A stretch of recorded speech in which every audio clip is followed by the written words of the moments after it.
Welcome to In the Word, a study of the International Bible School lesson. Join Dr. Lee Magnus, Professor Emeritus of Bible, and Dr. Bill Gwaltney, Professor Emeritus of Bible, both from Milligan College, as they bring you their thoughts and knowledge of the study of the Sunday School lesson for the day. Now, here is Dr. Gwaltney. Good morning again, and welcome to In the Word. Dr. Magnus and I are always glad to meet with you on this occasion. We are changing gears a little bit. Last unit, we studied some Judges from the book of Judges, and this time we will be studying prophets, 5 of them in the Old Testament, and we will see how they are called to be servants of God. We'll start this morning with Moses. Is that a good starting place, do you think? It's a great starting place. It's a little surprising because we don't always think of Moses as a prophet. We think of Isaiah and Jeremiah and Ezekiel and the books that we call prophetic books. Yes. But we have just recently talked about Deborah and learned that she was a prophet. The title is applied, actually it's the feminine form, prophetess. Okay. And so we learned that there were many prophets in Israel, even if they didn't get a book written about them. Oh yes, we call them non-literary prophets. Right. There are many of them. Yeah, Elijah, Elisha, people like that.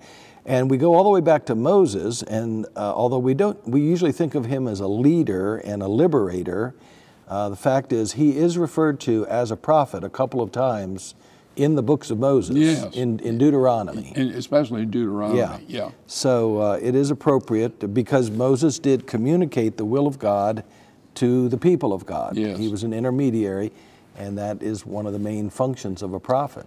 It is said in Deuteronomy, in one of the references to him, that there has never arisen a prophet like Moses in all of Israel, to whom the Lord spoke face to face, which is quite an endorsement of Moses as a prophet, as a great prophet, sure. Yeah. So it's good to start here. Now, among the rabbis of Jesus' day, he was referred to as Moshe Rabbeinu, which means Moses, our great teacher. A great teacher. Our great one. Yeah. No other prophetic figure or rabbi even is referred to with that much esteem. Okay.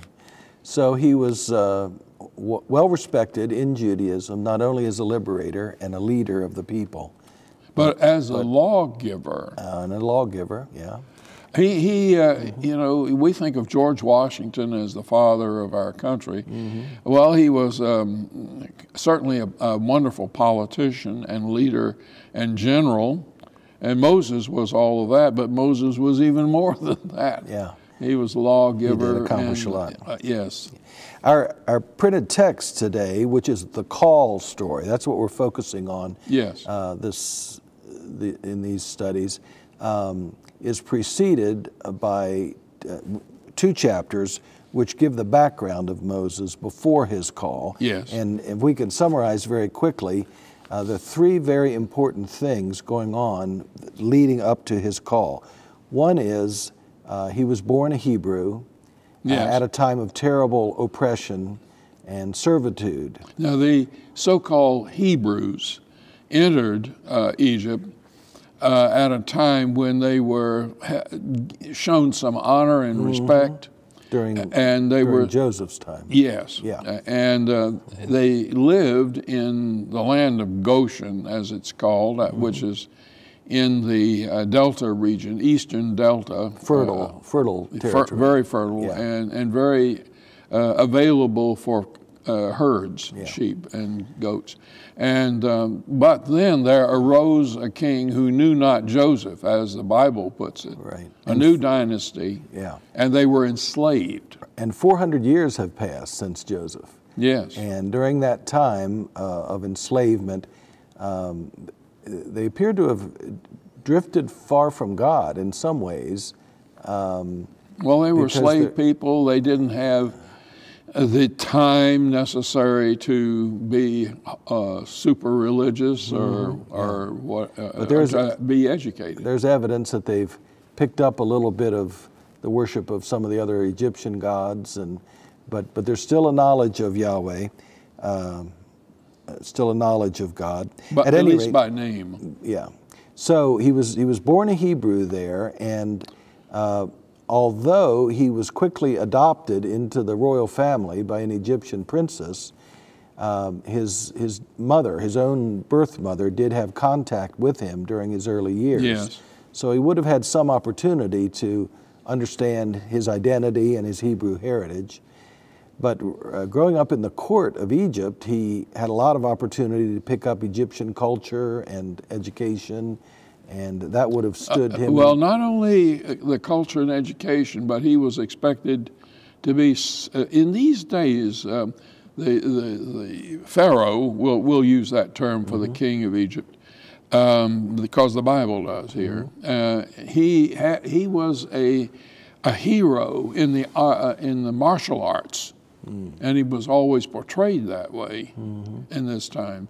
So you can imagine that Moses was not only sort of like a samurai in Japan, you know, trained in the martial arts, but also in the learned arts as well. And that was Moses' education, upbringing. And he would have also picked up a lot of insight into administration and diplomacy.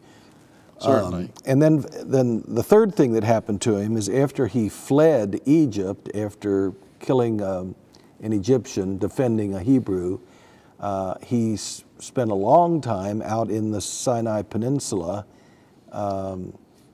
He ran for his life. Yeah. And wound up in what's called Midian. Lived as a shepherd among the Midianites. Yes, yeah. Married into the family of Jethro. But as a result, became familiar with that peninsula that he's eventually going to have to lead thousands of people through. Yes. So anyway, the first two chapters of Exodus have always been interesting to me because we see the three great influences that prepared him to do the great work that he did. His knowledge of his Hebrew heritage, his experience in the Egyptian court, and his experience as a shepherd in the Sinai. Right. Yeah. But none of that would have made any difference if he hadn't been called. So this is the call story. Exactly. Yeah. And it's full of all sorts of implications, which we will try to draw out as we go along. Let me read it, and then we can talk about it. We'll start at Exodus 3, verse 1. Now Moses was tending the flock of Jethro, his father-in-law, the priest of Midian. And he led the flock to the far side of the wilderness and came to Horeb, the mountain of God. There the angel of the Lord appeared to him in flames of fire from within a bush. Moses saw that though the bush was on fire, it did not burn up. So Moses thought, I'll go over and see this strange sight, why the bush doesn't burn up. When the Lord saw that he'd gone over to look, God called to him from within the bush, Moses, Moses. And Moses said, Here I am. Do not come any closer, God said. Take off your sandals, for the place where you are standing is holy ground. Then he said, I am the God of your father, the God of Abraham, the God of Isaac, and the God of Jacob. At this, Moses hid his face because he was afraid to look at God. The Lord said, I have indeed seen the misery of my people in Egypt. I have heard them crying out because of their slave drivers, and I'm concerned about their suffering. So I've come down to rescue them from the hand of the Egyptians and to bring them up out of that land into a good and spacious land, a land flowing with milk and honey, the home of the Canaanites, Hittites, Amorites, Perizzites, Hivites, and Jebusites. And now the cry of the Israelites has reached me, and I have seen the way the Egyptians are oppressing them. So now go, I am sending you to Pharaoh to bring my people, the Israelites, out of Egypt. But Moses said to God, Who am I that I should go to Pharaoh and bring the Israelites out of Egypt? And God said, I will be with you, and this will be the sign to you that it is I who have sent you. When you have brought the people out of Egypt, you will worship God on this mountain. Very interesting. But we'd better add 2 more verses to it. Yeah, the real climax of this comes in the following verses, 13 and 14. Let me go ahead and quickly add. Okay. Moses said to God, "If I come to the Israelites and tell them that the God of their forefathers has sent me to them, and they ask me his name, what am I to say to them?" God answered, "I am that I am. Tell them that I am has sent you to them." I'll just pause there. Now this last verse that you have read explains why God is referred to in 2 different ways in the narrative leading up to it, I think. In the verses leading up to it, Moses does not know the name of God, the God who is speaking to him. But he does refer to him in verse 6 as, God names himself the God of Abraham, Isaac, and Jacob, right? Yeah. And he identifies himself in that term. Now, we know from other sources that this God of the fathers is kind of a technical term. It is a way of concealing the name, the intimate name of the God of the family. So the God of the fathers, Abraham, Isaac, and Jacob, it tells you that there is a God for that family. That's not the name. But that's not the name of the God, see? And we know that the name, as you read in the additional verses, verse 14, yeah, is I am. Ehyeh in Hebrew, one word, and that is the name of God. So when Moses refers to God, he refers to God using the generic term Elohim, because he doesn't know yet the name, the private name of God, which is, we're going to pronounce it as Yahweh. And there are actually 5 excuses that Moses, this narrative goes on for another whole chapter. There are 5 excuses he gives. Let me go through them, and you'll see the point. First of all, who am I, Moses says in 3:11. I'm nobody, I'm a has-been, just a shepherd. And God says, I'll give you a sign. Not only just a shepherd, but a fugitive murderer. Exactly. Well. And in 3:13, his second excuse is, I don't know your name. When I go and say the God of your fathers has sent me, they're going to ask me what's your name, and I don't know your name. And this is when God then gives him the name. As I am. And that's what you just read. In chapter 4, he makes the excuse, they will not believe me. I'm just some bumpkin who showed up in court claiming that, I represent a God, and they will just dismiss me and laugh me out of court. And God says, I'll give you 3 signs to prove that you are legitimate. One is the rod becomes the snake. Right. The second one is he sticks his hand inside of his garment, pulls it out, it's leprous, sticks it back in, pulls it out, and it's clean. And then he is to pour Nile water on the ground, and it will become blood. Right.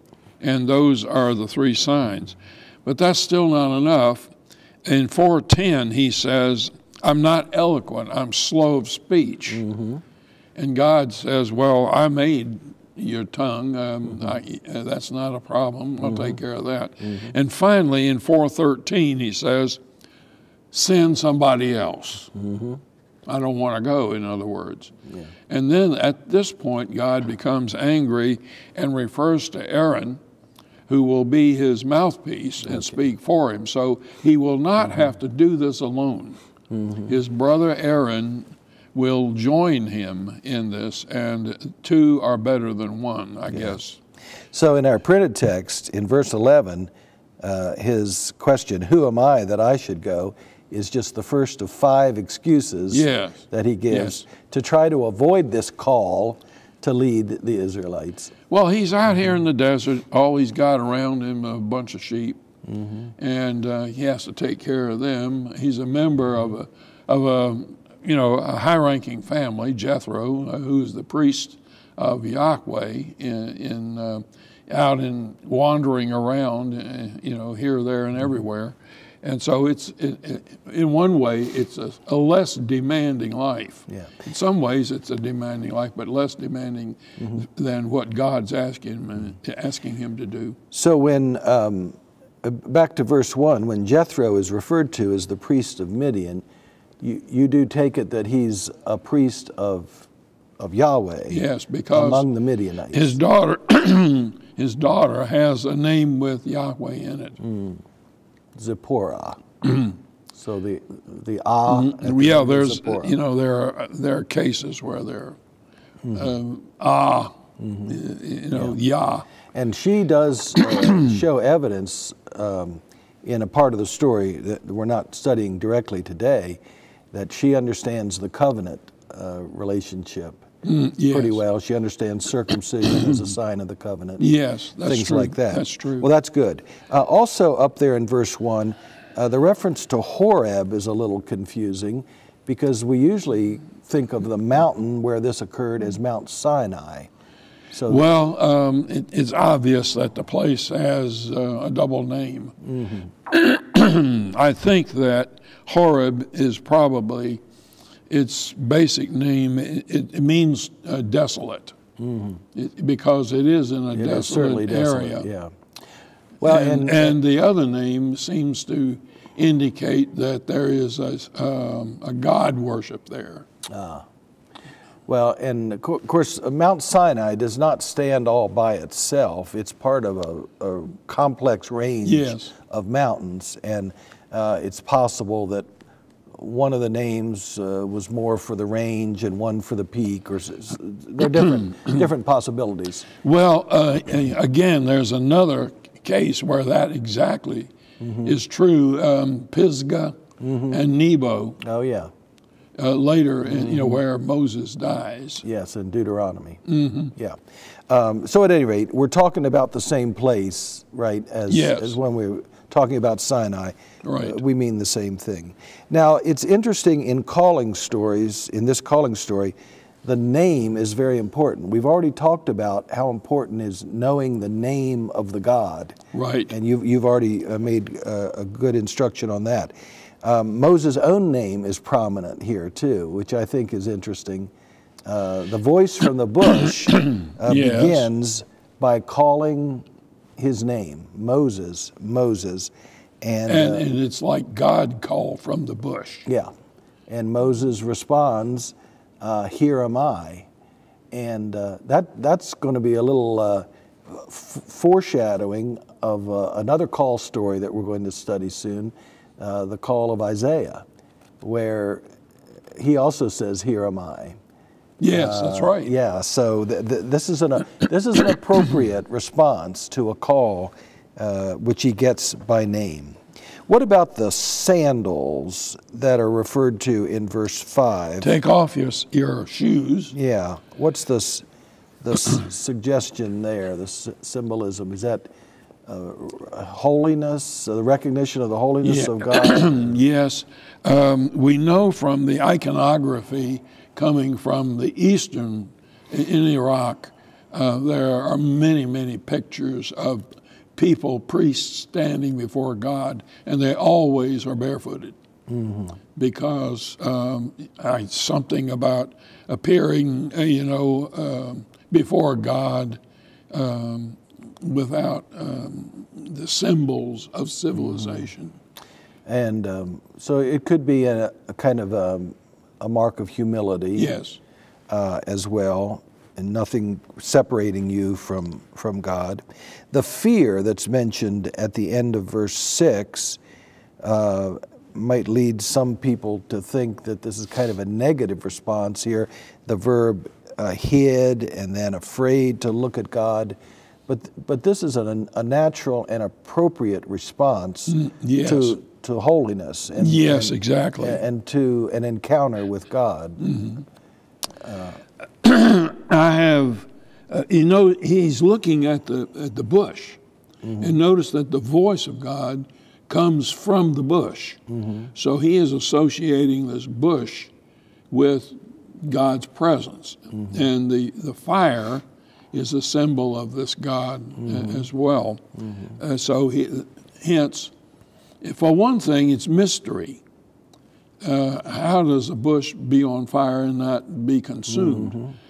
So the mystery of God is involved here. That's something to cause you to tremble a little bit. It's showing reverence. Is the essence. So of the this. fear here is the fear of reverence. Yes. Yeah, that's good. Well, the Lord goes on in verse 7 to explain that what is motivating this call, what lies behind it, is the suffering of the Israelite people in Egypt, and that God has not been ignoring them, which is the way we sometimes feel when we're in the midst of suffering, and it has been 400 years.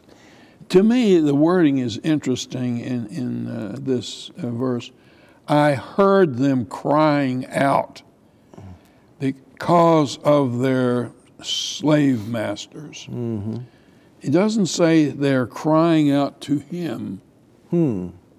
Just they're crying out in suffering. In suffering, and he hears, even though it's not addressed to God. So I have come down. That's interesting wording, because the God, who comes down upon the mountain is a very primitive way of viewing God, being in the highest heavens and then coming near to individuals to be their Savior. But that is a way that would have made sense to ancient people. Absolutely. That would have symbolized God's presence. Yes. By coming down to the mountain. In fact, when the Sumerians moved into a flatland, the flatland of Iraq, for them to communicate with God, they in fact built mountains. So those ziggurat pyramids are kind of to mimic the shape of a mountain. Right. And the thing is actually referred to as a mountain in their language. So that in their primitive way of thinking, God has to come down to touch earth, but not come down on the same level where people operate. So they still meet God at the top of the mountain. A representative has to go up to the top of the ziggurat, just like Moses had to go up to the top of Horeb eventually. Verse 8 has that word rescue, which we've seen. Yes. This idea of God's delivering power and will to deliver. And notice the salvation is actually in the form of taking care of the brutality they are suffering at the hands of the Egyptians. It's a physical salvation. There's also an interesting reference here to the land of Canaan, which had been promised to Abraham long, long ago. Exactly. And now we see the fulfillment of that promise, bringing you back to a good and spacious land. Now, I wouldn't especially want to live in a place that had a lot of milk and honey all over the place. That sounds a little messy and sticky. So what do you think This is proverbial. Okay. It's proverbial. What's the significance of that description? Well, milk implies pastoralists. That is, people who raise animals. Okay. They were not considered to be farmers. They're herders. They're herders. Yeah. And we call them semi-nomadic people in our time. So the point of the milk is that there's good pasture land. Exactly. Where they're going for their domesticated animals. animals. And then the honey, on the other hand, represents the agriculturalists, because they grow cereal grains. That is basic to their culture. And that's what crops is what bees need to get the pollen to make their honey. Exactly. Yeah. All right, so this is a way of saying that this is going to be good land for the herders and for the farmers. Exactly. The crop farmers. Exactly. Yeah, good. Now the actual commission that is associated with this call comes in verse 10. Yes. So now go, I am sending you to Pharaoh to bring my people out of Egypt. So there's the commission. There's the commission. The fact that it's his responsibility, and this is what he's got to do. His job is defined. Yeah.